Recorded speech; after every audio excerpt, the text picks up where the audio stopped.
Hello বন্ধুরা, আজকে আমি এটা কী খাচ্ছি আর কোথায় বা পেলাম, চলো তোমাদেরকে জানাই। তো আজকে এই দাদাটার যে বার্থডে পার্টিটা বাকি ছিল, ও আজকে আমার সেটা দিয়ে দেবে। তো আমরা যাচ্ছি দুর্গাপুরের সব থেকে বেস্ট যেখানে রোল পাওয়া যায়, সেখানে চিকেন রোল আনার জন্য। তো দেখতে পাচ্ছ বাইক নিয়ে আমি আর এই দাদাটা বেরিয়ে পড়েছি। তো দেখতে পাচ্ছ এটা সিটি সেন্টারের দিকে যাওয়ার রাস্তাটা, পুষ্পাঞ্জলির এখানটাতে আমরা বেঁকে গেলাম, কারণ ট্রাফিক থাকবে ওদিকটাতে।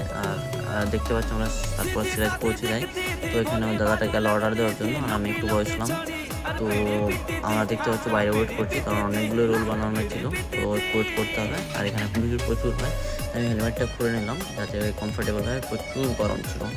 তো বিলটা দেখে তো আমি অবাক, 713 টাকার বিল। যাই হোক, পুরো স্টোরের জন্য ছিল, তার জন্য একটু বিলটা বেশি হচ্ছে। দেখতে পাচ্ছি আমাদের পেতে পেতে সন্ধে হয়ে গেছে অর্ডারটা, কারণ তারপর আমরা স্টোরকে চলে আসি। তো এসে দেখতে পাচ্ছ খেতে রোলটা খাচ্ছি, তো খেতে রোলটা খুবই সুন্দর। তো চলো তোমাদের সাথে দেখা হচ্ছে পরের ভিডিওতে।